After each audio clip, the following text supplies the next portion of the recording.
Hello, my name is Walsh, and today I shall be talking about the life of Shin, the man who helped save Korea. Yi was born in 1545, born into a family that had suffered a lot of political strife. As Yi grew up, he made friends with a boy named Ryu Seong, who would be his childhood friend for many years to come. Yi himself still wanted to help protect his nation, Korea, through the way he found easiest, and that was the military academy. In 1576, when Yi undertook the examination in order to become a Korean officer, he had to do a horse riding test in order to show his skill. During the test, the horse bucked him off, which ended up breaking his leg. But even though that happened, he got up, limped over to a tree, broke off a branch, splinted his leg, got back on the horse, and continued the exam. Reasons he was not accepted into the military at the time. He would later go on to test again and be accepted. He was assigned to help defend the northern provinces against Manchurian raiders that would come in from out the country. In 1583, after years of experience, he lured the Manchurian tribes into a battle where he defeated the raiders and captured their chief. It was around this time that Yi received news that his father was after dying, and according to typical Confucian ideals, a man should go and grieve his father for 3 years before returning to his profession. Once the 3 years was up and the mourning period for his father was over, he rejoined the army and proceeded to continue the defense of the various different northern forts that he was assigned to.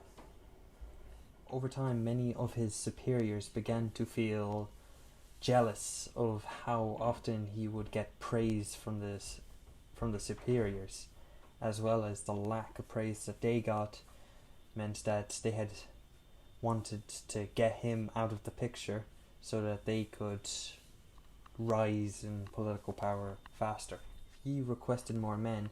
No reinforcements would show up for quite a long time, as well as any other request for supplies or any of the like was asked, which meant that when a big Manchurian attack did happen, there was very little available for him to fight with, which resulted in a massive loss. He was charged with negligence as well as treason for not being ready in order to repel an attack. Due to the charges of negligence, he was stripped of his rank, imprisoned and tortured. After his release, he was allowed to re-enlist as an enlisted soldier. Over time, he was promoted to the point where he reached his old position. The following war that I am about to talk about is the Imjun War, a war which Japan declared war on Korea in order to gain a foothold into mainland Asia to further their domination into central China. Due to several diplomatic blunders, before the war was declared, when the admiral on the south side of Korea saw the ships coming in from Japan, he thought that they were a trade envoy or gift bearing to apologize for how rude their diplomat was, and so he didn't bring out his fleet. And by the time he realized he made a massive mistake, it was already too late, and the Japanese were almost in the docks. So he ordered his sailors to destroy his own ships, which, due to the past 100 years, Korea and Japan both had varying terms of history, with Korea having 100 years of peace and Japan having 100 years of war. There was a major difference in how good the land army was for both countries.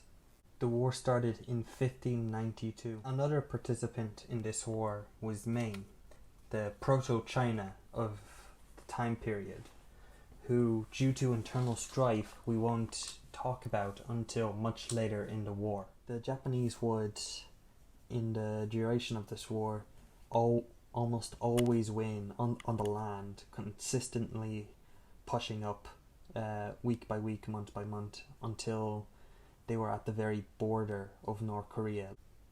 Meanwhile, the Yi was assigned to what remained of the navy by Ryu Seong in a last-ditch effort, because all their navy was after being scuttled in that port, except for like a few loose ships that they had lying around from different areas.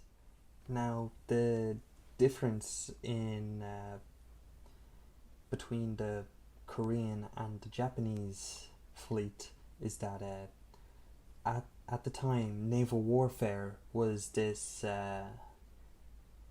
work of you board the enemy ship and fight the sailors that were on the ship. That was how naval battles would work. But since the cannons were now being introduced, it led to a whole new revolution in how it was done. And the Korean cannons were a lot better than the Japanese, which meant that they could maintain distance and just fire at them and just win fights that way.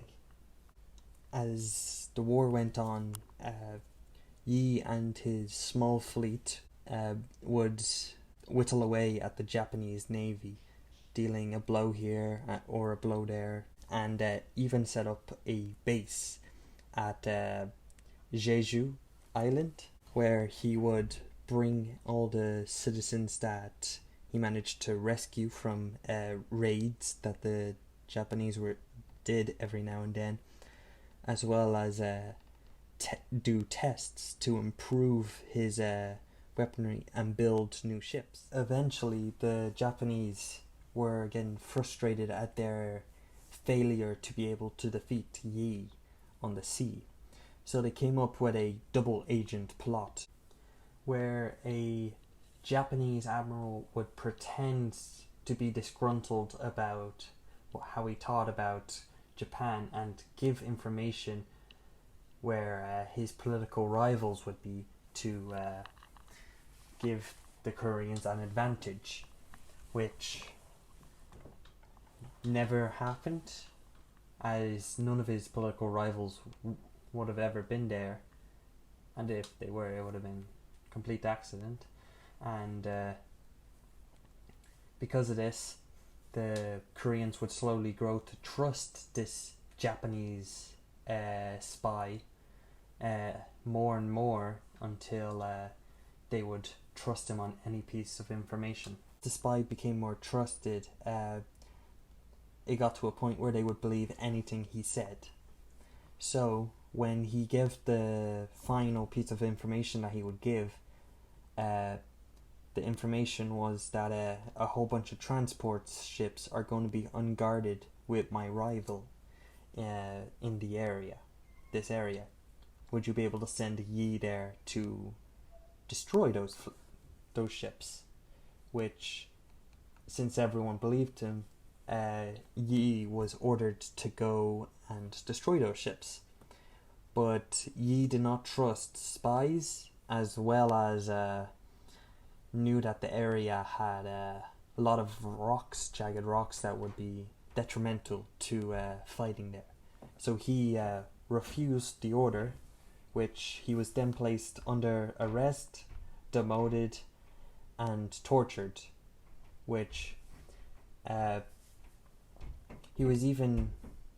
king even wanted to execute him for disobeying orders, but due to the fact he had earned his good graces with many of the powerful people due to being very successful, he was spared, as well as his childhood friend Ryu Seong, helping defend him. When Yi was dismissed from duty, the admiral from earlier that scuttled the Korean fleet was put in charge of this fleet, and was told to go after the transport ships that the information was given to them by the Japanese spy. Once the Korean fleet got there, there was a trap that was sprung on them, and due to the admiral not knowing what to do and just having a sort of mental breakdown, he didn't give any orders, which resulted in massive losses to the Korean fleet, as well as very few escaping. This led to Yi being placed back in charge of the fleet after it was being destroyed, with only 13 ships being still with the main fleet, which led up to one of the more famous battles of his career, was the Battle of Myeongyang, 1597, in a river strait where the river was famous for changing direction every hour or so.